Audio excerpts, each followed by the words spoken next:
His call is now being recorded. Doctor González, ¿puede usted empezar? Muchas gracias, Magíster Eliana Vázquez. Bueno, muy buenas tardes. Estamos en la sesión dedicada a literatura hispanoamericana del siglo XIX, y en esta parte final de la literatura de dicho siglo vamos a poner en un nivel hispanoamericano a dos narradoras, mujeres. Hasta el momento no hemos considerado a ninguna mujer en todo el desarrollo del curso, ¿no? Todos han sido escritores. No ha habido referencia a escritoras, y sin embargo en esta última parte, en este curso específicamente, sí vamos a tener oportunidad de hablar acerca de un par de novelistas y también de algunas poetas, de unos poetas que aparecen hacia fines del siglo XIX, y su obra está entre esos dos siglos. Entonces he considerado pertinente referirme tanto a estas dos escritoras peruanas, pero que ahora la vemos en un nivel internacional, y luego veremos también algunas poetas muy representativas.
Entonces vamos a esperar pues que los jóvenes estudiantes se hagan presentes a fin de poder compartir con ellos una información acerca de nuestras escritoras peruano e hispanoamericanas por el nivel que alcanzaron en su momento.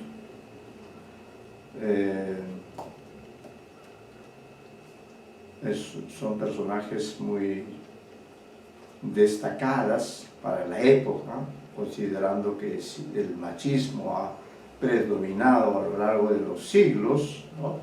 Sin embargo, ellas son mujeres, además provincianas, ambas, no son limeñas, ¿no? Ellas son Clorinda Mato, que es cusqueña, cuya trayectoria vamos a verla, ¿no?, a través de la clase de hoy. Y luego también Mercedes Cabello. Ambas escritoras escribieron novelas muy interesantes, novelas, podríamos decir, contemporáneas, en el sentido de que tratan problemas o personajes de esa etapa de la vida peruana, que es el siglo XIX, siglo en el que nos independizamos de España, pero la construcción del Estado peruano, de la nación peruana, esta labor resulta muy problemática, ¿no? Se puede decir que la sociedad peruana, en su conjunto, no actuó bien a partir de la independencia. Prácticamente adoptaron el modelo español de gobernar, mantuvieron esa estratificación social que llevaba a que los indios, es decir, los naturales de esta tierra, estuvieran en las clases más bajas de nuestra sociedad, mientras que los criollos ocuparon lugares prominentes en la política de esos tiempos. También los generales o militares que habían participado en las guerras de la independencia tuvieron un protagonismo especial, como el caso, por ejemplo, adelante, Pitman Loaiza.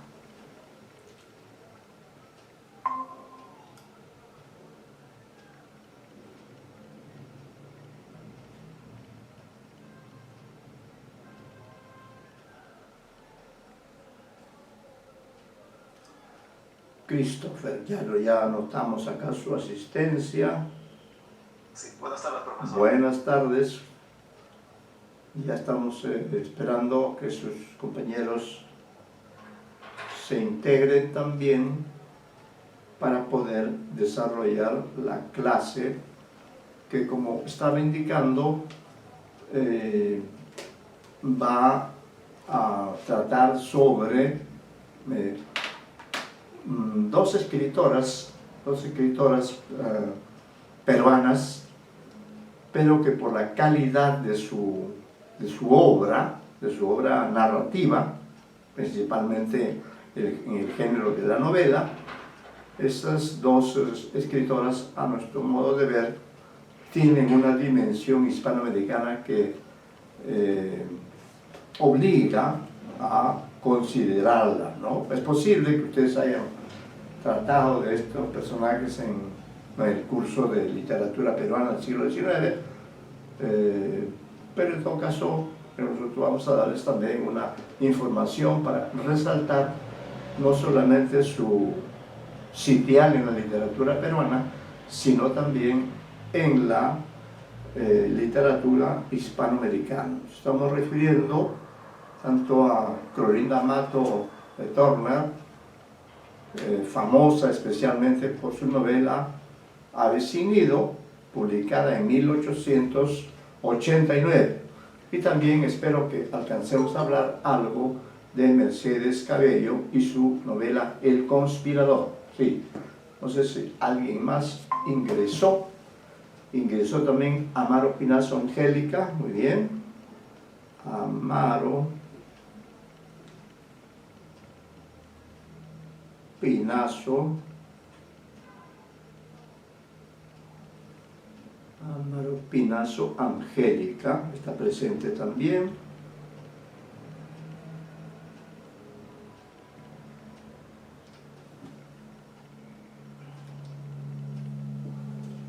Entonces vamos a esperar unos minutos más para poder comenzar la clase, que va a consistir en un estudio, una aproximación desde la perspectiva hispanoamericana de dos escritoras peruanas que son un ejemplo del protagonismo que tuvieron ellos, o ellas, perdón, en el contexto de fines del siglo XIX, que es el siglo que estamos estudiando, y aún estuvieron vivieron hasta la primera década del siglo XX, que ya es también el siglo pasado para nosotros, ¿no? En mi caso, adelante.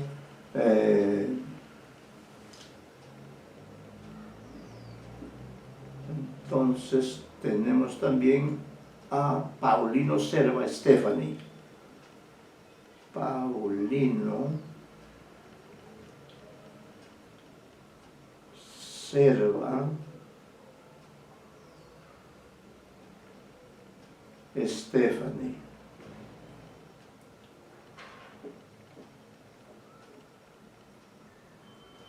¿Y ellos cuándo entregan exámenes? El 22, También el doctor. 22. Los Ya. dos grupos entregan el 22 de diciembre. Ya, les recuerdo que ustedes deben entregar sus exámenes finales el 22 de diciembre, el 22 de este mes, es decir, en unos 9 días más, ¿no? Estamos ya en la parte final del curso y entonces estamos trabajando los últimos autores que están considerados en el siglo. Hemos cumplido con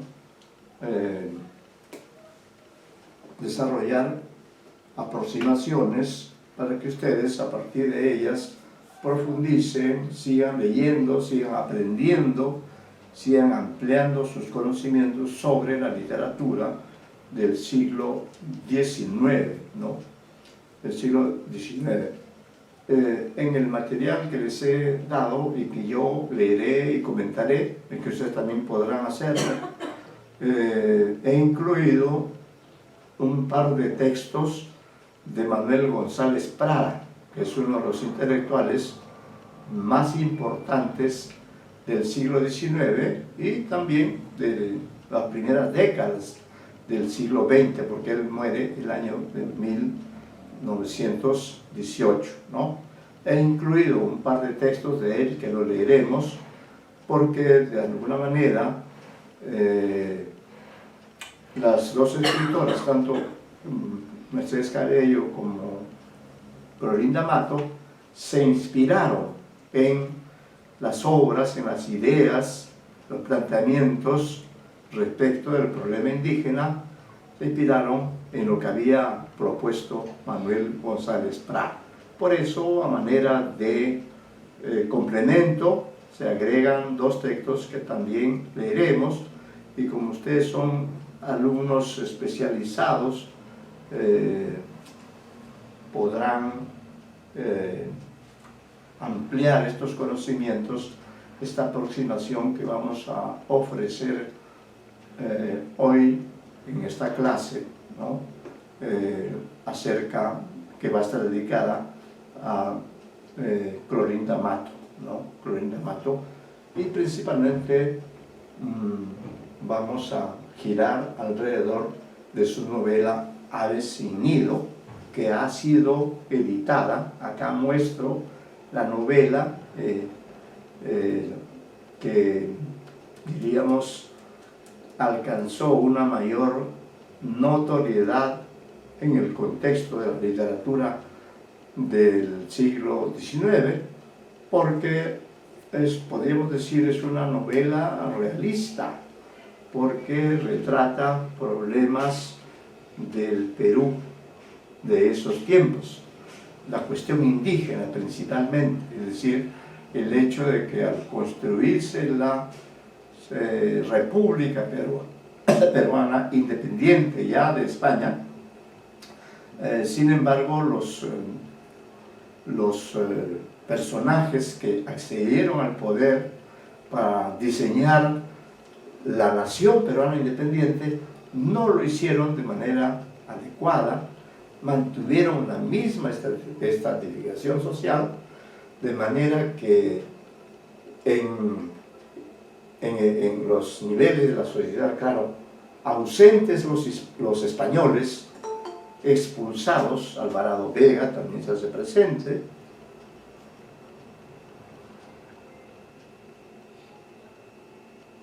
Alvarado. Disculpe el retraso, profesor. No se preocupe, está usted bien, no se preocupe. Al contrario, en el caso suyo y de otros alumnos, hay que destacar su permanencia, su presencia siempre puntual. Acabamos de estar en el otro grupo y este curso pues está dedicado a darles una visión de conjunto. Está también presente Torres Chacón Mirela, Torres Chacón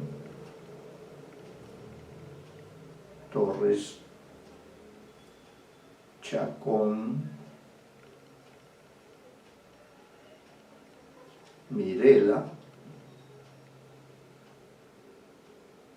Muy bien, entonces ya vamos a comenzar.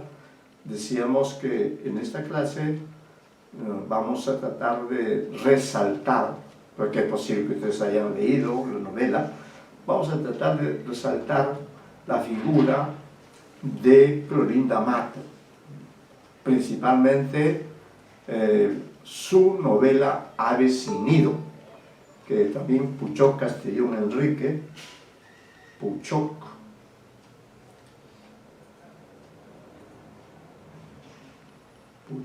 Castellón Enrique.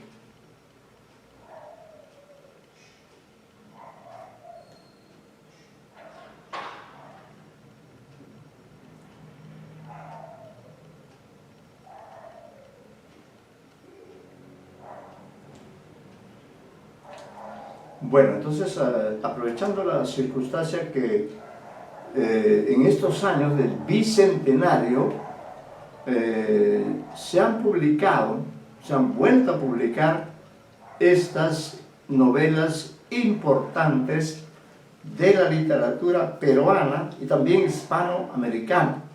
Acá tengo entre manos, por ejemplo, el ejemplar, por lo menos perciben, supongo, la carátula, Clorinda Mato de Turner, Ave sin nido, ¿no? Pero esta es una edición publicada el año 2021. O sea, esta edición, que es una muy buena edición, es una edición crítica, ¿no?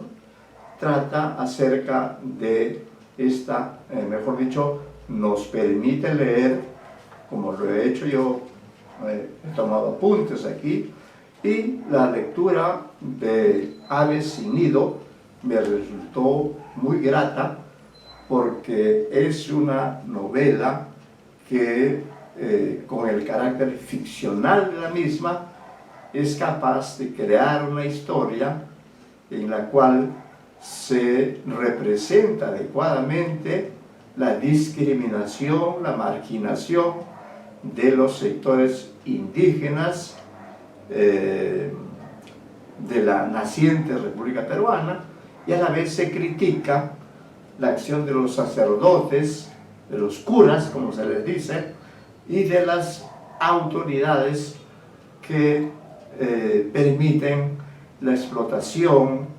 permiten el abuso de estas autoridades hacia estos indígenas que viven en el pueblo imaginario de Quillac, ¿no? El pueblo imaginario de Quillac, que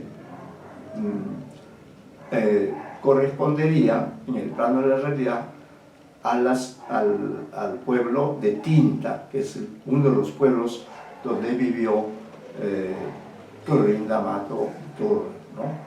Ahora, es importante, antes de comenzar la lectura del texto, señalar que el perfil de escritora de Clorinda Mato es un perfil muy destacado porque ella comenzó su labor de escritora, periodista, narradora, en su propia ciudad, en el Cusco, ¿no? Incluso desde el Cusco ella enviaba colaboraciones a revistas limeñas o quizá incluso extranjeras.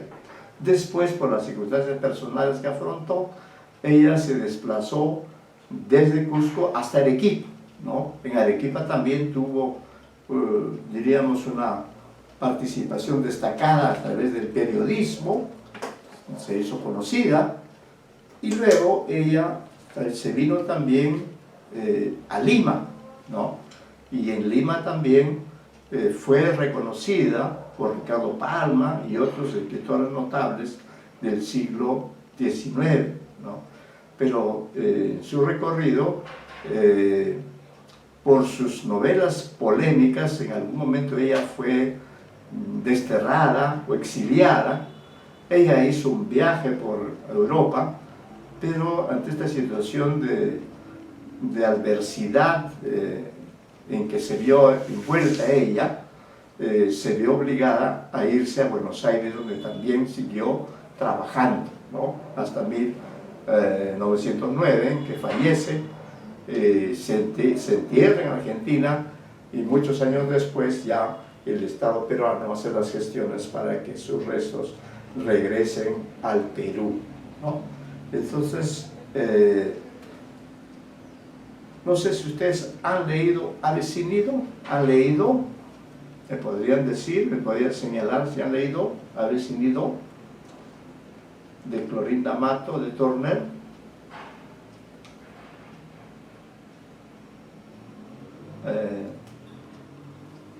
¿Han leído o no han leído? Señorita Torres Chacón, ¿usted ha leído Ave Nido?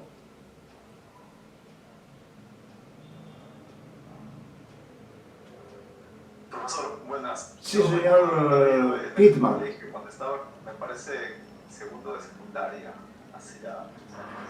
¿Usted leyó la novela hace algún tiempo? Sí, hace mucho tiempo. Correcto. ¿Podría recordar brevemente, ojalá sea posible, de qué trata principalmente Ave Nido, señor Pittman, que está usted interviniendo en el curso? Sí, recuerdo así vagamente que trataba a grandes rasgos sobre la opresión de los indígenas. Creo que me parece que la iglesia también intervenía. También la iglesia, como usted bien dice. Eran medio hermanos, que lo descubren después al final. Sí. Porque era parte del plan lector de secundaria en esa época. Qué bien, qué buen dato que me da usted, porque es una novela, como usted dice, donde los indígenas se ven amenazados, se ven explotados por el cura. Este cura resulta el padre de los dos personajes que se habían enamorado, ¿no? Que se habían enamorado, pero sin saber que ella y él, tenían por padre a este cura. Eso lo descubren en el desarrollo de la historia. También en la historia es relevante, como usted recordará, la presencia de la pareja, ¿no? Lucía y Martín, creo que sí, Fernando y Lucía Marín, ¿no? Que son esposos y que están allí en ese poblado en razón de que Fernando es una especie de minero, entonces tiene una mina allí, pero se queda a vivir en el pueblo de Quilla, y allí ellos tienen una actitud más bien positiva, una actitud de apoyo hacia aquellos personajes indígenas que son explotados no solamente por el cura, sino también por el gobernador.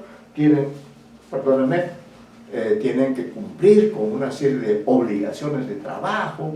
Es una novela muy interesante porque refleja de manera verosímil la situación de dependencia, la situación de sujetos de segunda categoría de los indígenas, cuando ellos son los naturales de esta tierra en la que vivimos, solo que el virreinato los puso en la base de la pirámide social, y cuando el virreinato terminó, lamentablemente la élite criolla que es responsable de la creación de nuestro Estado, de nuestra República, los criollos, los militares, ocuparon los altos cargos del poder y tuvieron una actitud de indiferencia o de pasividad con respecto a la suerte de las masas indígenas que vivían principalmente en la sierra peruana, sea en el sur, que es donde transcurre la historia de Ave sin nido, es una metáfora, ¿no? Ave sin nido, dos personajes que desconocen su origen, y la presencia de Fernando y de Lucía, que son personas que vienen de Lima, permiten de alguna forma que la situación se equilibre, pero de todas maneras la historia muestra esta situación de desventaja de los naturales de este país, mientras los criollos, los mestizos, ocupan los mejores lugares de la naciente sociedad peruana del siglo XIX, porque recuerden ustedes que nosotros alcanzamos la independencia plena en 1824, es decir, en el primer cuarto de siglo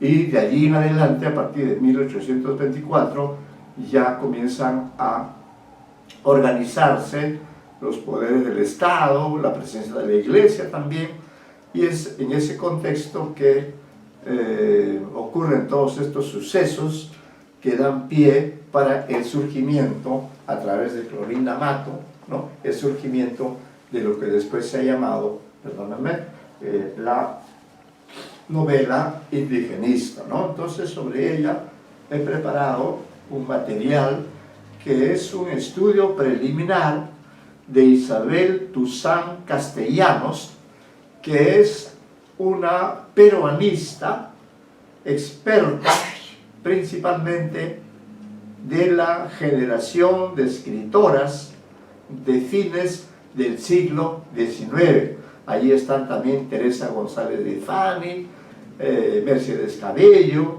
Clorinda Mato, entre otros.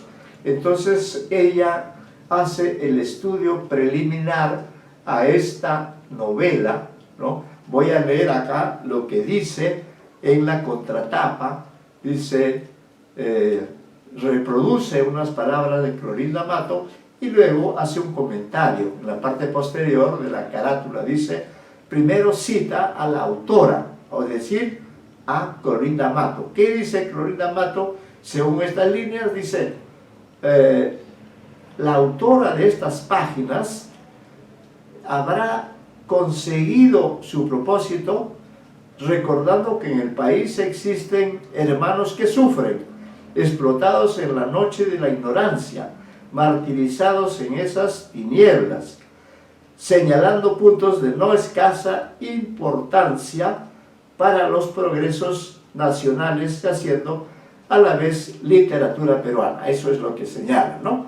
Vamos a leer, y dice también Clorinda Mato, y seguramente esto se va a repetir, o no, mejor ya vamos a la lectura del texto.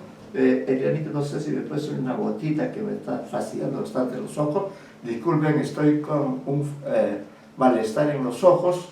Me van a echar unas gotas para que yo pueda seguir trabajando, porque mi propósito de este día es el de compartir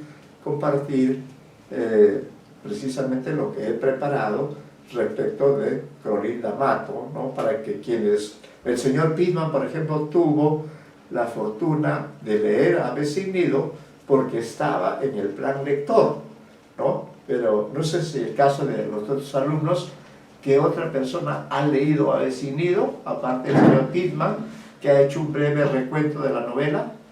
Me voy a retirar un par de minutos, pero solamente para que me echen unas gotas porque la vista me está fastidiando. Disculpe un minuto.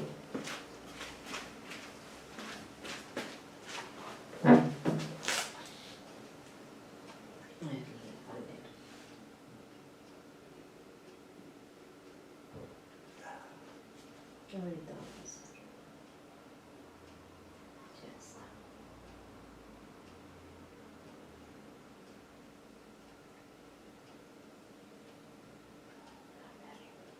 Voy a aplicar una más, ¿ya?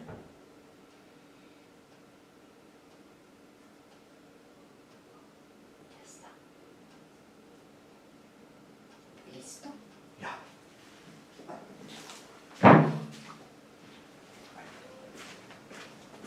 Bien, entonces estoy de vuelta nuevamente, disculpe, pero sufro de esta malestar en los ojos que me impiden leer. Entonces vamos a ver, a leer el material que hemos preparado. Lo van a leer ustedes, por favor me ayudan, porque estoy un poco mortificado por problema de la vista, pero entonces comenzaremos precisamente en el orden en que han ido ingresando.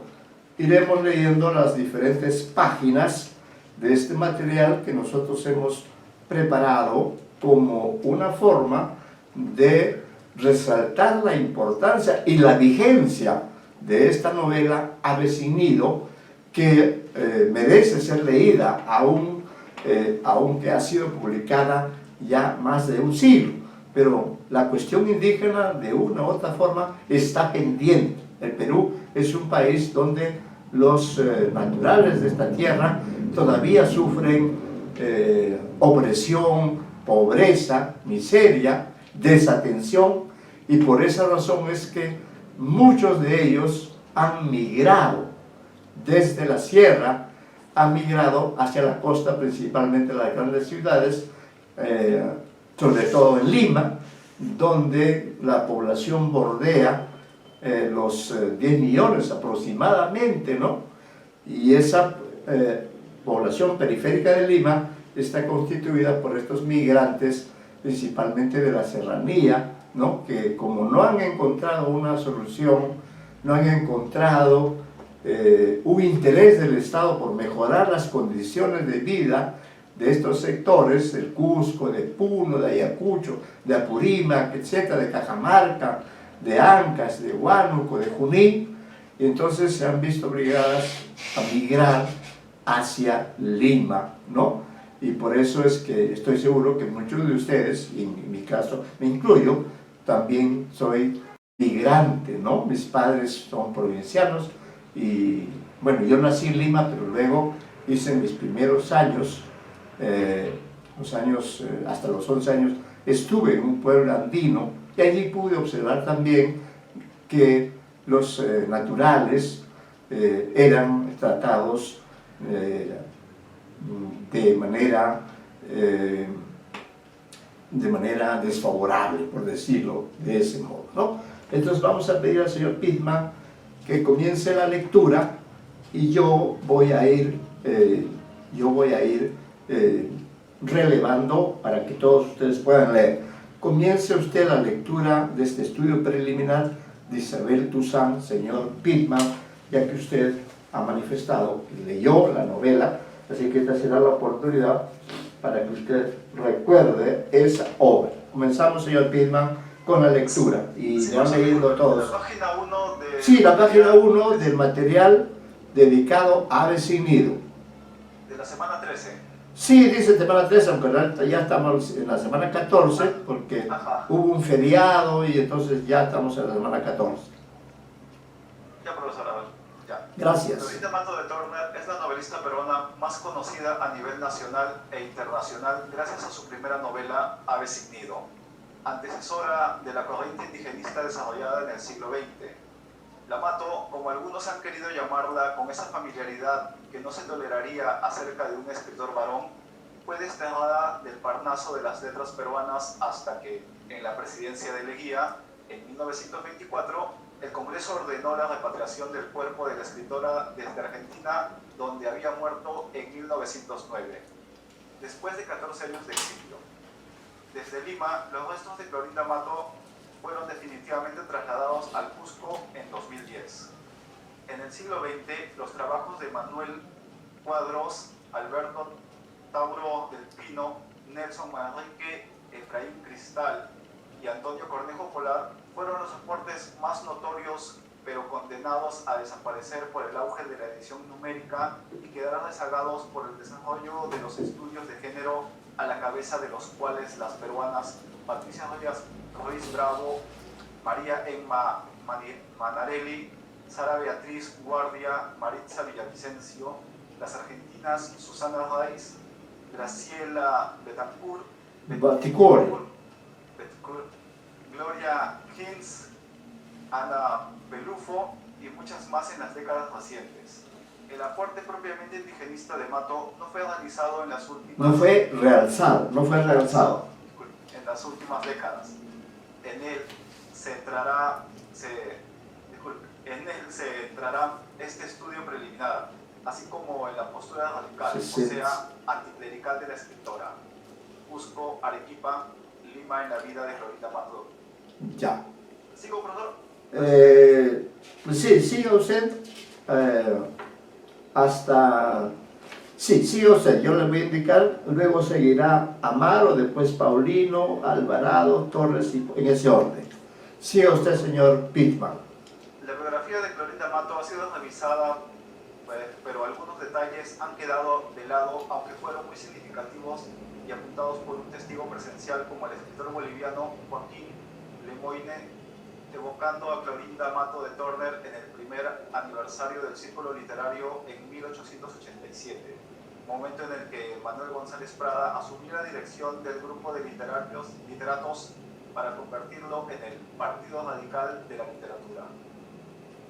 Lemoine recordó la primera aparición de Mato en Lima 10 años atrás, en casa de Juana Manuela Gorriti, y su acento cusqueño tan infrecuente en los salones rumorosos de la capital.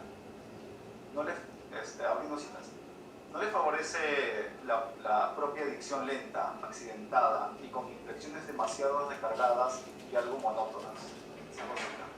Si bien Clorinda Mato hablaba como forastera, en cambio, tempranamente, a los 25 años, fue la redactora principal de una revista cultural, El Recreo del Cusco, que acogió escritos de mujeres, como la educadora cusqueña Trinidad Enríquez. El Recreo recientemente ha sido digitalizado por la Biblioteca Nacional del Perú, dando acceso a una fuente muy poco analizada hasta hace pocos años. Lo cierto es que Mato conocía todas las reglas de la retórica al dedillo. Su primer libro, también muy olvidado, fue Elementos de Literatura, según el Reglamento de Instrucción Pública para uso del bello sexo, editado por la Bolsa de Arequipa en 1854. Allí expuso un ejemplo de letrilla de Mercedes Cabello que contrastaba con la falta de humor presuntamente característica de las escritoras. Mujer literata, por mucho que sepa, es plaga maldita que echó Dios al mundo. En Arequipa, Mato vio llegar al general Cáceres reuniendo soldados para atacar al firmante de Tratado de Ancón, el general Iglesias. El sentimiento patrio embarga las mentes y se embargaba. De forma metafórica al drama heroico de Ibazuma, representado en presencia de Antonio Moreno de Cáceres en noviembre de 1884, con motivo del aniversario de la batalla de Tarapacá. Ya, gracias. Gracias, señor Pino. Entonces, esta primera página, o primeras páginas, nos ha dado información acerca de cuál fue la trayectoria de vida de Clorinda Mato dentro de un ambiente adverso, dentro de un ambiente que resaltaba o en todo caso criticaba hasta el modo de hablar de Clorinda Mato, que era una escritora serrana. Entonces siempre en el Perú ha habido esa discriminación hacia el serrano, ¿no? El serrano, cholo de M, etc. Pero ella no hizo mella esas situaciones y ella, como vemos, comenzó en el Cusco, después se fue a Arequipa, luego a Lima. Entonces, por favor, Amaro Pinazo, siga usted a partir de donde dice recepción de ave sin nido. Amaro Pinazo. Buenas tardes, profesor. ¿Se escucha bien? Pues, sí, le escucho muy bien. Ok. Recepción de Ave sin nido. Ave sin nido fue lanzada al mercado editorial en condiciones óptimas. El Boletín Bibliográfico y el Perú Ilustrado anunciaron la publicación desde el mes de junio de 1889. Salió en noviembre. La autora disfrutaba ya de gran prestigio como discípula de Ricardo Palma, a quien dedicó sus tradiciones cusqueñas. La había guiado Juana Manuela Gurriti en sus primeros pasos por Lima, cuando la acogió públicamente en las veladas organizadas en su casa, en la Lima de los años 70. Correcto. En Siga. octubre de 1889, Florinda Mato, que ya tenía la experiencia de la dirección de la bolsa en Arequipa, había asumido el cargo de directora de la revista El Perú Ilustrado, reemplazando al poeta Jorge Miguel Amesa. La edición de Ave sin nido por el librero Carlos Prince en Lima salió en paralelo con la edición del editor Félix Lajuane en Buenos Aires. Ambos, Prince y Lajuane, fueron ciudadanos franceses que habían emigrado al continente sudamericano, como Peter Bacigalupi, el dueño ítalo-estadounidense de Perú Ilustrado. Puede que los editores extranjeros fueran menos amedrentados al momento de publicar una obra nítidamente liberal, justo cuando Manuel González Prada entregó en septiembre de 1889 libertad de escribir en forma anónima para compartir el proyecto de ley de imprenta. En los pueblos más adelantados reina la completa libertad de imprenta. Léase los periódicos de Estados Unidos, de Inglaterra, de Italia, de Francia y hasta de España. Y se verá escritas cosas que en el Perú no se han escrito jamás. Ya, ahí deténgase un minuto solamente para comentar la importancia que tiene Juana Manuela Gurriti. Esta escritora, Juana Manuela Gurriti, era argentina, pero no sé por qué tipo de razones, quizá políticas, ella se vino a residir al Perú, concretamente a Lima, ¿no? Y estableció la costumbre de las veladas literarias en su casa, en la que se reunían escritores consagrados como Ricardo Palma, pero también gente más joven. Y en esas veladas literarias fue recibida Florinda Mato por Juana Manuela Gurriti, que es una escritora importante, que ustedes deben, hay libros publicados de ella, así que ella jugó también un papel importante cuando Florinda Mato se estableció en Lima. Es decir, Gurriti era también una escritora exiliada, quizá también por motivos políticos. Continúe usted, por favor. El Perú Ilustrado difundió sobre Ave sin nido entusiastas críticas, haciendo hincapié en lo novedoso del tema y la originalidad del desenlace el 16 de noviembre de 1889, número 132, después de anunciar el libro en el mes de junio, pocos meses de publicarse Blanca Sol de Mercedes Cabello de Carbonell. El asunto es completamente nuevo, hay originalidad en el desenlace, atendida a la afiliación de los protagonistas, que nadie se propuso y acaso se atrevió a tratarlo. Y el secreto de la obra estriba en la gran enseñanza de moral que se destaca de la última impresión que queda en el ánimo del lector. Ave sin nido llegó a ser tan osado e inmediato como hoy en día las denuncias del movimiento Me Too. Florinda Mato escribió con la urgencia de la denuncia. Su escritura es testimonial, como la de un periodista que informa sobre la realidad inmediata. La trama resulta un barniz como hoy en el caso de una película, para sacar a la luz y provocar debate sobre las injusticias, las violaciones de mujeres, los secuestros de niños, además de los robos realizados al amparo de la ley, por los presuntos garantes del orden y la moral. Se debe leer Ave sin Nido tal como fue definida por la autora, como novela de costumbres, no como sátira, sino narración realista de los sucesos horrendos que la prensa nacional resumía y alguna vez ampliaba, como lo hizo el civilista Luis Carranza al denunciar la relajación moral del clero serrano en 1885. Gracias, señorita Amaro, por su lectura. Esto también nos permite referirnos a la importancia que tuvieron en el desarrollo de la literatura tanto los periódicos como las revistas.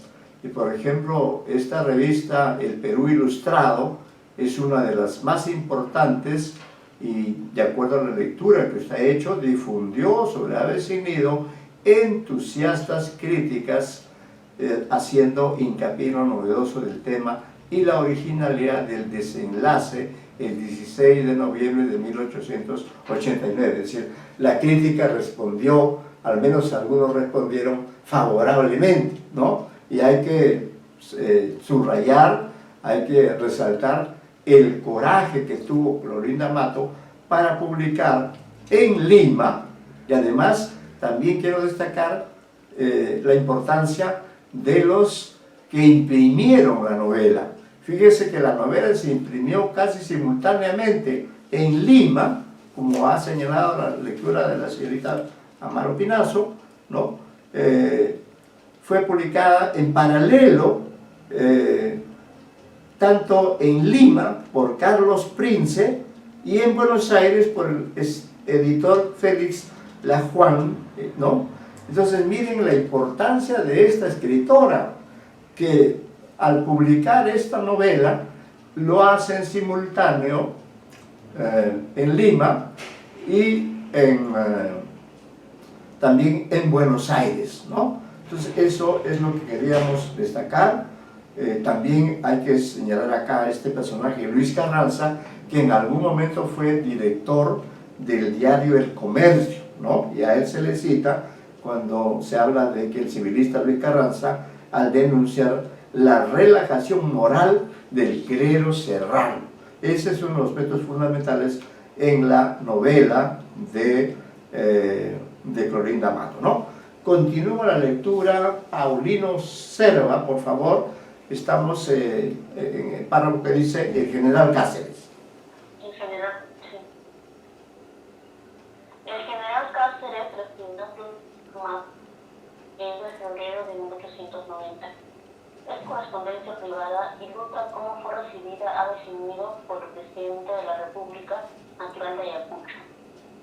Refleja como una actitud digna de encomió lo que ocurre en la sierra y que yo, en mi larga peregrinación, he podido observar y alguna vez hasta reprimir. El Perú Ilustrado, 3 de mayo de 1880, de ahí el error es mío, 1880, no, ya está. Siga, señorita Paulini. Cáceres apunta la realidad de inútil representada por Mato contra las autoridades. La Trinidad del Indio, delatada por José Torres Lara en la novela epónima en 1885, antes de que Manuel González Prada completara la acusación contra la Trinidad embrutecedora del Indio. Los lectores líneas del presidente que simbolizaba el espíritu nacional de resistencia. No hay duda que se siente profunda indignación cuando se pasa la revista por aquellas líneas en que pinta usted con todo su colorido el sacrificio del indio a manos del gobernador, del juez o del párroco. Y lo más grave es que las autoridades llamadas a defender al ciudadano sean los explotadores del indígena en cuya protección he dictado durante mi gobierno medidas que han abolido los servicios de comitas y otros abusos de este género. Claro, esas son palabras del presidente Cáceres, ¿no? Continúe usted. Sí. Concluye la carta escrita en los últimos meses de su mandato presidencial con la promesa de interponerse una lucha con los abusos de los sacerdotes. Por lo que usted respecta, ha cumplido su deber como escritora denunciando graves delitos, muy especialmente de los servidores de la Iglesia, sobre los que yo llamaré la atención de su jefe, el arzobispo. 1890. 1890, 1890. El arzobispo de Lima declaró en estado de pecado moral a los que leyeran el Perú y publicar el culto Magdala, contrario a la imagen tradicional de Cristo. El 10 de octubre de 1890, el obispo de Lima sí. envió una circular. Fulminando. Perdón, profesor. Siga, siga. ¿Qué pasó con el obispo de Arequipa? El obispo de Arequipa envió una circular fulminando excomunión contra las que lean o retengan la novela Ave sin nido, y en los mismos términos el Perú ilustrado. Ya. Manrique, 1988, página 126. Correcto. Hasta ahí nomás, señorita. ¿Algún comentario sobre esta cuestión de diríamos, el que la Iglesia se daba el lujo de excomulgar, ¿no? Como dice acá, en septiembre de 1890, el arzobispo de Lima declaró en estado de pecado mortal a los que leyeran el Perú Ilustrado por publicar el cuento Magdala, contrario a la imagen tradicional de Cristo. El 10 de octubre de 1890, el obispo de Arequipa envió una circular fulminando excomunión contra las que lean o retengan la novela Ave sin nido, y en los mismos términos, ¿no? Eso está publicado en el Perú Ilustrado. Vamos a continuar con el señor Alvarado a partir de ese párrafo que dice Juan José Pacheco. Bueno, Juan José Pacheco Ibarra ha actualizado las investigaciones sobre la crisis en torno a el Perú Ilustrado, citando los agravios que sufrió Clorinda Mato desde panfletos como el Leyito Fray José, que publicó la caricatura reproducida aquí en la carátula de esta edición, donde la escritora se veía acosada por una nube de avispones. En la cachiporra, los insultos misóginos y racistas fueron mordaces. Ahí hay unos versos, léalos usted, de la cachiporra. Romero y Flores, tú siempre serás, querida por tu cara estrafalaria, farolillo de botica, por tu cuerpo boticario, por eso todos conocen, al saber tu afán nocturno, que no eres torno, clorindia, sino clorindia de turno, la canción, Sí. edición de 1892. ¿Algún comentario, señor Alvarado, sobre esos versos que usted acaba de leer?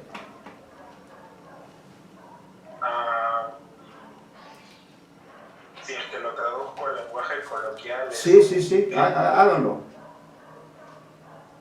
Es como decirle, tal vez, para no exacerbarlo tanto, es como decirle zorra, tal vez. Claro, ¿no? Por eso es un texto muy irónico en contra de Clorinda. Dice, al saber tu afán nocturno, acá ahí hagan una corrección, por favor, que no eres torno, Clorinda, quítenle ahí la I, que no eres torno, coma Clorinda, sino Clorindia de turno.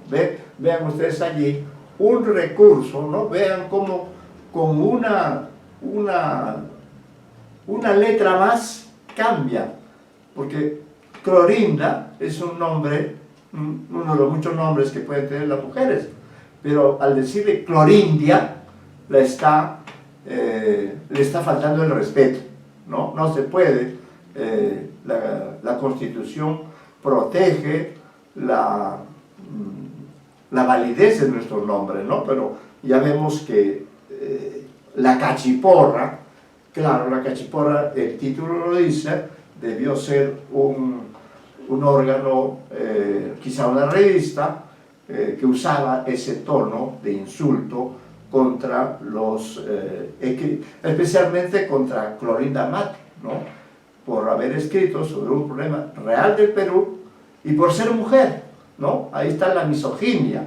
Ese mismo trato no se le daba a los varones, ¿no? Y además, como era provinciana, en esa Lima señorial, ella era discriminada de alguna forma, ¿no? Públicamente a través de instrumentos como la cachiporra. Continúe usted, señor Alvarado. Como bien lo había escrito Clorinda Mato en un editorial de El Perú Ilustrado número 175, 13 de noviembre de 1890. Entre nosotros la mujer que sobresale es como la oropéndola de vistoso plumaje. Todos los moscardones van a picarla. Todas las miradas devoran su belleza y pocos, muy pocos, perdonan el grave delito de no ser nada. Para concluir estos apuntes introductorios sobre la vida de Clorinda Mato, cabe recordar que la escritora visitó el 27 de mayo de 1908 a Coelho Neto, el autor de Magdala, que la recibió en su casa de Río de Janeiro, lo cual demuestra que la publicación del cuento no fue tan casual. Mato apunta la respuesta que presuntamente le diera Coelho Neto, que se disculpaba por todo lo acaecido. Sí. No creo que en mi patria estuvieran todos ofuscados. Allá hay hombres de mucha ilustración y de criterio sano. Fue una campaña de frailes que por mercantilismo visten el hábito. Como un tendero toma su guardapolvo para despacharlo detrás del mostrador. Y eso ya pasó. Hoy en mi patria se me juzga con criterio muy diferente y yo mismo recibo los acontecimientos con temperamento distinto. Cierro. Para Mato, el viaje a Europa fue la consagración que le había sido denegada en el Perú, ya que la apoyaron escritores españoles tan comprometidos con la política, el naturalismo y la representación de las clases sociales como Emilia Pardo Bazán y Vicente Blasco Ibáñez. Su hermano David había sido nombrado ministro de Fomento en el gobierno de Leguía y había inaugurado el ferrocarril que llegaba al Cusco. La muerte ocurrida poco después de regresar a Argentina no le permitió consolidar la fama transatlántica que se merecía pese a la publicación de una edición inglesa de Ave sin Nido y otra inglesa salida en Londres en 1904. Gracias, señor Alvarado. Antes de que continúe la ciudad de Torre Chacón, quiero destacar entonces que esta escritora del siglo XIX y que vivió en los primeros años del siglo XX, en 1909, no solamente su recorrido terminó en el Perú, sino que se fue a Europa. Y en Europa tuvo el reconocimiento de escritores españoles importantes, entre ellos una mujer, Emilia Pardo Bazán, y Vicente Blasco Ibáñez, ¿no? Entonces, hay un libro que lamentablemente me olvidé de sacarlo de la biblioteca, pero sí les puedo dar el nombre de la autora del libro. ¿Cómo se llama tu amiga, Guita? Arelia Arauz, la escritora cusqueña. ¿Te acuerdas el título de su...? Clorinda de Fuego y Piedra, creo que es, pero ahorita traigo el libro mejor. A ver, vamos, les voy a mostrar un libro escrito por Arelia Arauz. Arelia Arauz es una escritora cusqueña de la época, está viva ella, la conozco, y ella ha escrito sobre Clorinda Mato un libro muy valioso en el que nos da una imagen o nos proporciona información acerca de este recorrido, ¿no? Una mujer que en cierto momento sufrió de la viudez. Este es un libro premiado. Este es un libro premiado. Acá tomen nota, les voy a dar los datos. La autora se llama Arely Araos.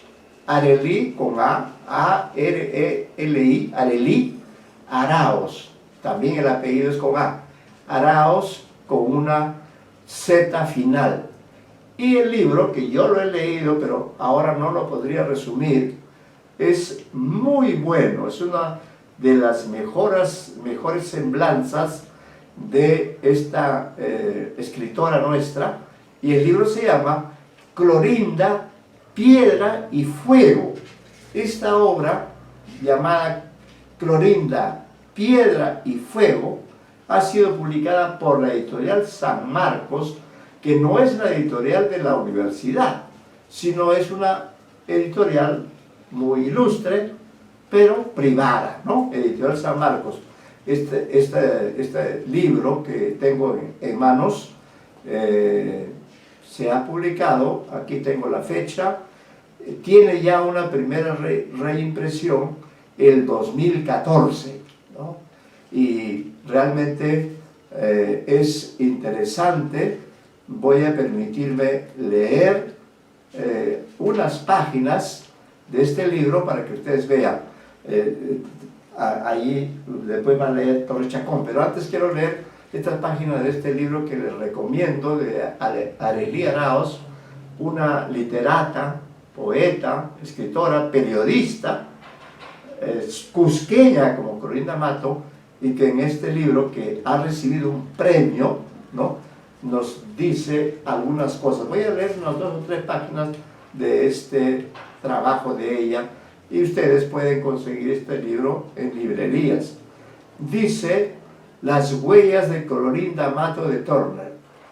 Dice: Clorinda Mato de Turner, en sus innumerables aportes, ha dejado a la posteridad ideas centelleantes que le abren paso a su recuerdo. Entre ellas, mujeres, ilustraos, aspirad a la gloria, cuyo resplandor es tan vívido que puede iluminar siglos, generaciones y mundos sin aquel brillo efímero del oro. Esto es algo que dice ella en su libro, en el libro de Clorinda Mato, Tradiciones Cusqueñas, Leyendas, Biografías y Hojas Sueltas, ¿no? Pueden haber pasado muchas tempestades sobre mi frente, pero el infortunio ha sido uno, tan largo y pesado, que ya me creo con derecho a ser feliz, ¿no? Eso es lo que ella dice en el libro, lo que dice Clorinda Mato en su libro que se llama Viaje de Recreo. Así tituló a este libro, Viaje de Recreo, donde habla de su recorrido por Europa. Y ya vimos que Aves Nido se ha publicado en España y también tiene ediciones en inglés, ¿no? Dice, este es el comentario que se hace a este libro, comentario a cargo de Noemí Estrada Pérez, presidenta de la Sociedad Pro Cultura Clorinda Mato de Turner. Dice: esta novela biográfica que Arely Araos califica de simple recreación de la vida misma, tiene la particularidad de recrear el encuentro de 2 generaciones de épocas históricas diferentes, un acompañamiento imaginario de la autora que se acerca como amiga a la escritora para comunicarse con ella, preguntarle, comentar y a veces recordarle sobre sus obras escritas, tradiciones cusqueñas, leyendas, biografías y hojas sueltas, boreales, miniaturas y porcelanas, Viaje de Recreo, entre otras. Mediante este estilo, la autora logra dar vida a lo escrito y enaltece la labor de Clorinda Mato.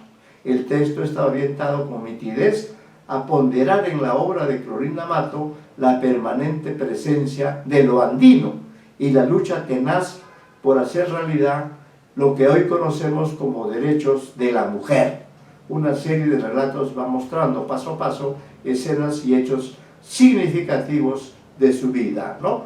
Dice, se emplean como hilos conductores los datos históricos, los cuales se van entrelazando con las percepciones e interpretaciones de la autora, en algunos casos en escenarios que no sucedieron.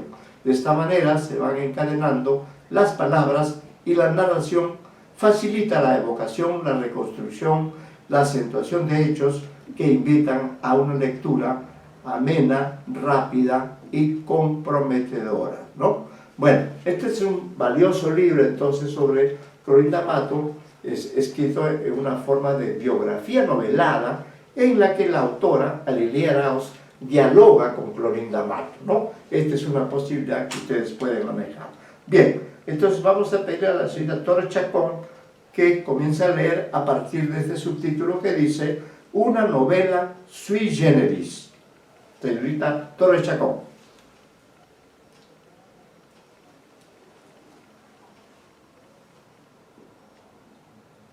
Le escuchamos, señorita Torres Chacón. Página 7, una novela sui generis.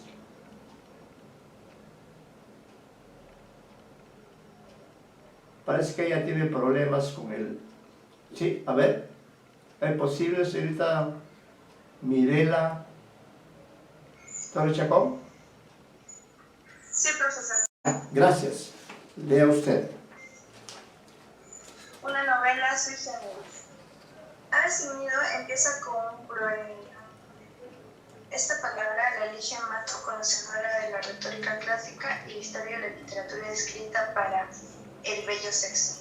Como se observa en su primer libro destinado a las educandas de Arequipa, proemia es un latinismo que significa discurso antepuesto al cuerpo de un libro. Ajá. De entrada, la dimensión dialógica resulta fundamental.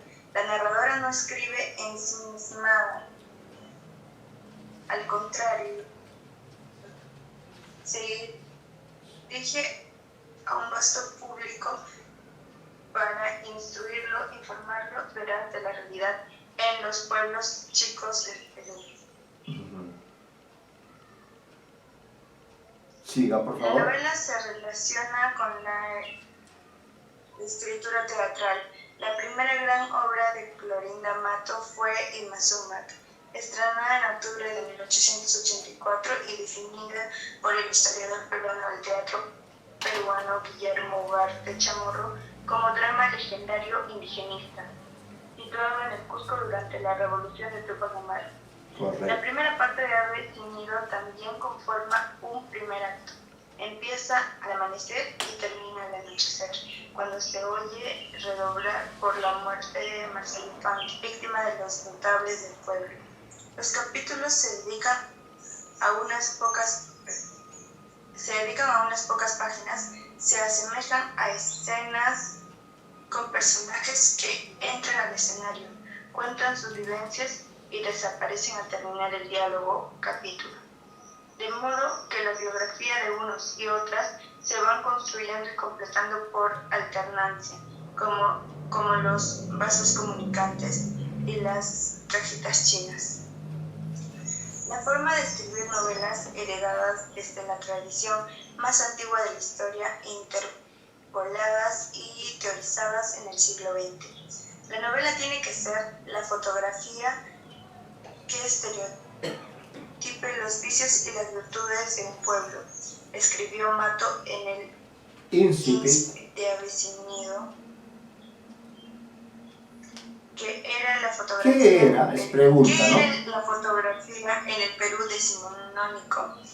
El equivalente de Internet en el siglo XXI, una invención muy reciente, ya convertida en industria floreciente, entre científica por la óptica y la química, y con algo de magia blanca y negra por la estampa que salía transformando un papel albúmina. Para Matto, como muchos de sus contemporáneos, no había subjetividad en la fotografía. El cliché es calco y copia, representación tan exacta y precisa como una imagen reflejada en el espejo. Como las fotos, los libros, al ser reproducidos van a permitir guiar las mentes con la consiguiente moraleja respectiva. Lo más importante es aleccionar, enseñar la realidad oculta del Perú que Jorge Basadre definió luego en 1947 como Perú profundo, apartado del Perú oficial, invisible por la distancia e incomunicación que separa la sierra de la capital. La meta que Colorín expone es todo un proyecto político-social, acabar con los abusos de las autoridades, así eclesiásticas como civiles, que rigen los destinos de los que viven en las apartadas poblaciones del interior del Perú. La lectora de Peruano Ilustrado pone el dedo donde brota pus.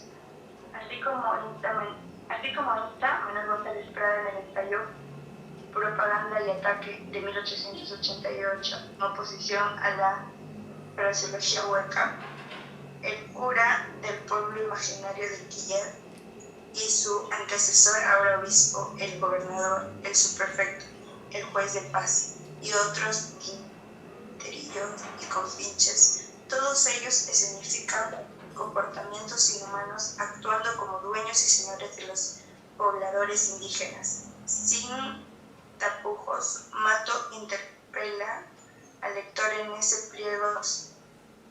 ¿Quién sabe si se reconocerá la necesidad del matrimonio de los curas como una exigencia social? Ya, ahí nomás, señorita. Gracias, señorita. Ahí nomás. Ahora, el señor Puchoc. El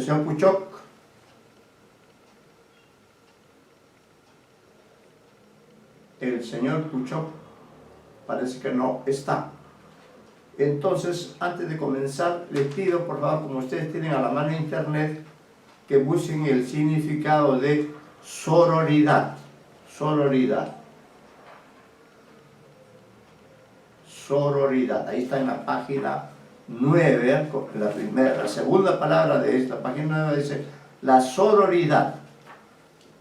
Pero a ver si pueden buscar qué significa sororidad. Ustedes pueden entrar a Google y ahí buscar la palabra.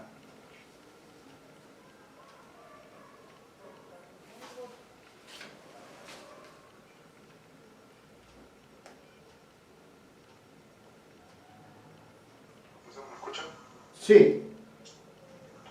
Dice que es el sentimiento de solidaridad entre mujeres ante, bueno, más específicamente la misoginia.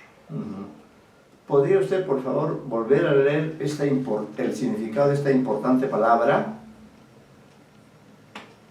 Bueno, directamente dice así: solidaridad entre mujeres, especialmente ante situaciones de discriminación sexual y actitudes y comportamientos machistas. Ya, muchas gracias por haber notado. Entonces es la solidaridad entre mujeres, sobre todo en situaciones de abuso sexual. Entonces, como el señor Puchoc se caracteriza porque, bueno, en este momento no veo su nombre en la pantalla, pero él viene, pero jamás interviene, ¿no? Entonces eso me preocupa. Va a continuar entonces la lectura en una segunda rueda. Vamos a ver hasta dónde llegamos. El señor Pitman, en la página 9, a partir de este término cuyo significado nos ha obsequiado el señor Alvarado. Señor Pitman, por favor. Sí, pero página 9 me dice... Sí. Sí, a ver. Ya está. Ya, ¿se me escucha perfecto, cierto? Sí, perfecto, sí, se escucha muy bien. Ya. La sororidad es el sentimiento de empatía que guía su pluma al denunciar los atropellos que sufren los campesinos pastores, hermanos explotados en la noche de la ignorancia. Las palabras son directas. Contrapone las costumbres encantadoras por su sencillez y la abyección a que se someten esa raza aquellos mandones de Villorrio. Sueña con un porvenir imposible en que, como poeta, pueda dedicarse a cantar los Andes merecedores de ser inmortalizados como los Alpes suizos y los habitantes provenzales a los que Mato se refiere aludiendo a escritores europeos contemporáneos. La búsqueda de lo bello cotizado entre los poetas románticos y modernistas ha de ser un ropaje para difundir un mensaje crucial e inaudible. La dicotomía entre la fealdad de la pintura al natural de las condiciones de vida y la majestad de los paisajes explica la esquizofrenia de la novela que se repetirá en la narrativa indigenista del siglo XX. Mato apunta desdoblándose. Abro cita. La autora habrá conseguido su propósito, recordando que en el país existen hermanos que sufren, explotados en la noche de la ignorancia, martirizados en esas tinieblas que piden luz, señalando puntos de no escasa importancia para los progresos nacionales y haciendo a la vez literatura peruana. Sigue usted. Deseosa de impactar las mentes, destaca con cursivas y con mayúsculas lo más importante, como subrayando las palabras claves de su obra. Mediante las itálicas, el lector oye la voz que insiste al distinguir, abro cita, el hombre de casa para los notables y choza para los naturales.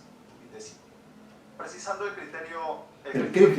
precisamente el crítico literario Gonzalo Espino Reluce teorizó a partir de la oposición choza y solar.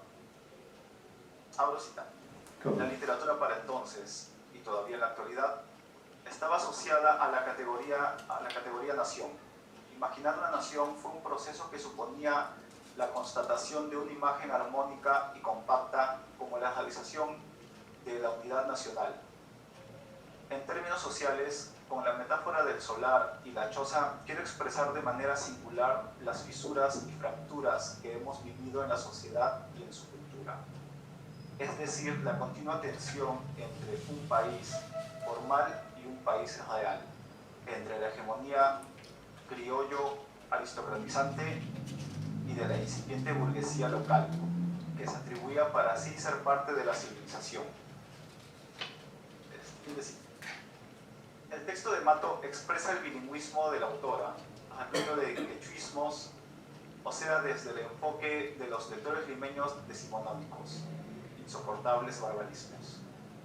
El léxico que selecciona Mato traduce al contrario de la realidad rural andina y la elección sentimental por el quechua. La primera mención remite a esas tortolillas cenicientas de ojos de rubí, conocidas con el gracioso nombre de culcu. Creo que es cuculi. Culcu. Las cuculíes serán las hijas de Marcela y Juan Yupanqui, vueltas aves sin nido, después de asesinados sus padres defendiendo la casa quinta, Manzanares, de Lucía y Fernando Marín, los forasteros ligados a Quillac. Por la mediación de Lucía, la explotación minera no es cuestionada en absoluto. Representa la tecnología que pone en valor los recursos de la sierra. En cambio, arremete contra el negocio de la lana a conciencia, ya que conocía el teje y maneje de los laneros. La novela se convierte en reportaje a lo Solá, el fundador de la novela naturalista que apunta en libretas el resultado de sus investigaciones sociológicas antes de convertirlas en docuficción. Ave familiar. Ave sin nido fue comparada con La tierra de Solá, y las reseñas procedentes de Tacna y Guayaquil fueron publicadas en El Perú Ilustrado, acercando Ave sin nido al modelo francés o rechazando el paralelismo por lo atroz de La tierra, publicada en 1887, 2 años antes de Ave sin nido, con escenas de violencia que rayaban en lo bárbaro en un mundo rural más cercano a París que Quillac respecto a Lima. El segundo y el tercer capítulo de Ave sin nido denuncia de manera indiscutible la desarmada costumbre del reparto, al analizar las sociedades de terratenientes serranas en tiempos de la Guerra del Pacífico.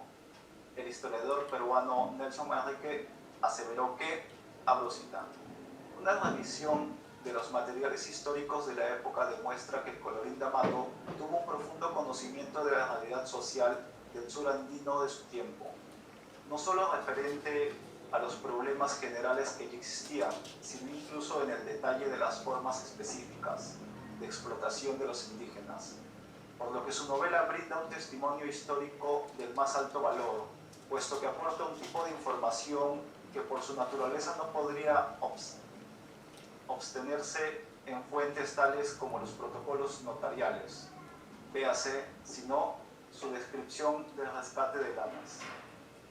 En las provincias en las que se crían alpacas y es el comercio de lanas la principal fuente de riqueza, con pocas excepciones existe la costumbre del reparto atelado que hacen los comerciantes potentados, gente de las más acomodadas del lugar y vecina.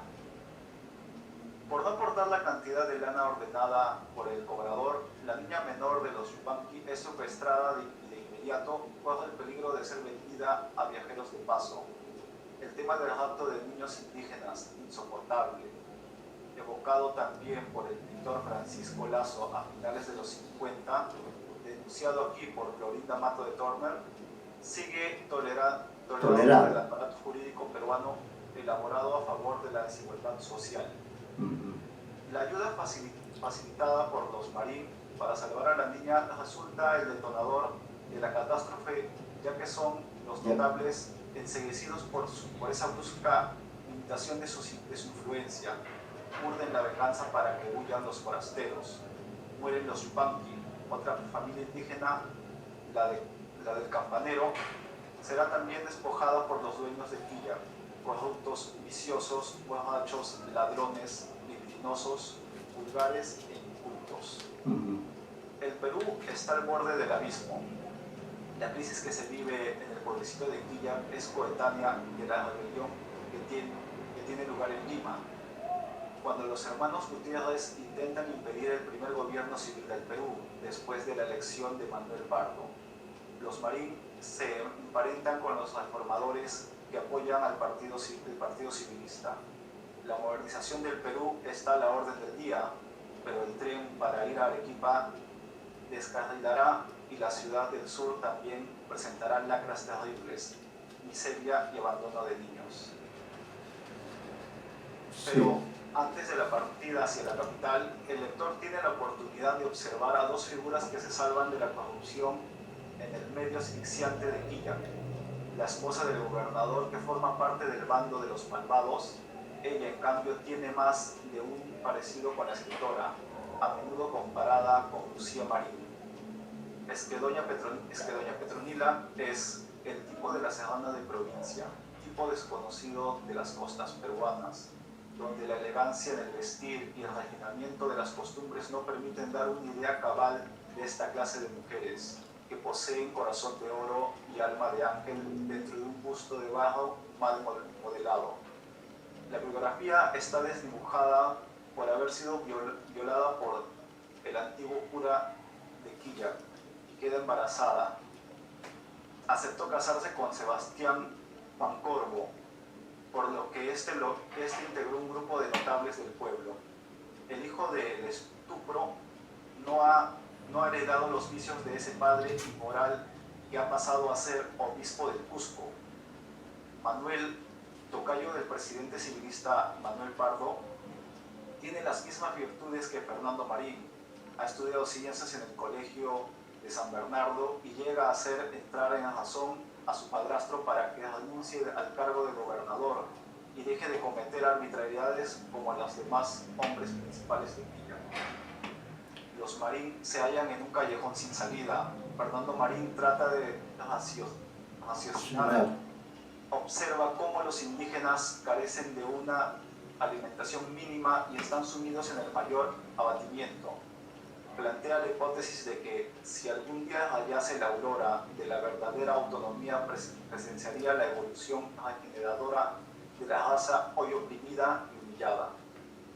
Ahora bien, este mensaje de esperanza fue modificado en la última versión de Ave sin Nido, realizada por la autora, ya que agregó, abro cita, por Ujú. medio del Evangelio de Jesús, de cita, o sea que el cientificismo, en cuanto a la autora, fue desplazado por la fe. En Buenos Aires, Mato dedicó tiempo traduciendo los evangelios al quechua, una forma de cumplir con su vocación humanista. Si bien la primera novela de la autora cusqueña fue escrita hace más de 130 años, merece mucho ser leída y estudiada. Aquí se han esbozado pistas de investigación, además de los trabajos ya existentes. El libro es una mina de información para los estudios etnohistóricos y lingüísticos, desde la constitución del glosario como las alusiones a la cocina y a la agricultura andina, hasta las referencias a los abusos de los curas, relatados con frecuencia en las cartas de los migrantes europeos asombrados por la inmoralidad generalizada de los miembros de la Iglesia Católica. Mato llegó a escribir frases aterradoras que expresaron un tremendo escepticismo ante el Perú arruinado, como cuando Lucía exclama: plegué a Dios que algún día, ejercitando su bondad, decrete la extinción de la raza indígena, pero al mismo tiempo, al tener la valentía de denunciar las torturas como las lavativas de agua fría, las azotainas, al mostrar los rostros del caporalismo y del ventralismo, el subprefecto recién nombrado que quiere robar a la joven Teodora, términos acuñados por Manuel González Prada para sus horas de lucha. Mato dio un gran paso en la defensa de las poblaciones andinas. Las rebeliones al inicio del siglo XX, la conformación en 1909 de la Asociación Proindígena, heredera de la Sociedad Amiga de los Indios, de Tupac Amaru III, 3. Juan Bustamante Dueñas, abrieron nuevos caminos, pero los caminos sociales propios... Los cambios sociales. Sí, hasta la reforma agraria de los 60, para acabar con la servidumbre. La narrativa indigenista de Ciro Alegría, José María Arguedas, Heredoro Vargas Vicuña, renovó la ruta abierta por Clorinda Mato. Ya, ahí nos vamos a quedar. Nos queda pendiente todavía la lectura de los dos textos de Manuel González Prada, ¿no?, que están relacionados con la temática de la novela, como acabamos de ver, gracias a la lectura que todos ustedes han hecho, con excepción del señor Pucho, que nunca da la voz, ¿no? Pero este estudio preliminar hecho por Isabel Toussaint nos ha ilustrado acerca de la riqueza que tiene esta novela peruana para mostrar la marginación, el abuso a que se ven sometidos los indígenas del Perú, y también la crítica a la iglesia y especialmente a los curas que no respetan sus votos sacerdotales y procrean hijos que luego no reconocen, ¿no? Esto es lo que ocurre en la novela Ave sin Nido, donde dos hijos de un mismo cura, que ahora es, en ese momento quiero decir, es obispo del Cusco, se enamoran, pero luego el desarrollo de la novela nos muestra que ellos descubren esta situación de ser hijos del obispo del Cusco de ese momento. Entonces, este problema está muy bien planteado en la novela Ave sin Nido, así como también la presencia de Fernando y de Lucía, que son costeños, pero que viven en el pueblo de Quilla y que participan, de alguna manera apoyan a estos indígenas que son explotados, maltratados, vejados por el gobernador, por el cura, por lo que Manuel González Prada llamaba la Trinidad embrutecedora del indio. Bueno, allí nos quedamos y continuamos en la próxima sesión. Muchas gracias por su participación como lectores y de esa manera han podido ustedes ver la mirada de esta estudiosa, de esta peruanista, miren ustedes, de esta mujer que es francesa, pero que ha venido al Perú y ha hecho una investigación sobre estas importantes autoras del siglo XIX. Ahí nos quedamos y continuamos en la próxima clase. No olviden que el 22 de este mes es la fecha en que deben entregar el examen final. Bueno, con esto damos por terminada la clase, son las 6 de la tarde. Gracias, muy buenas tardes y disculpen por estos pequeños momentos en que he estado con la vista que no me permitía ver bien, pero hemos sacado adelante la clase con la lectura y los comentarios hechos por ustedes. Muchas gracias y muy buenas tardes. Hasta el jueves, profesor. Hasta el jueves. Gracias. Gracias, señor Pimentel. Gracias. Hasta luego.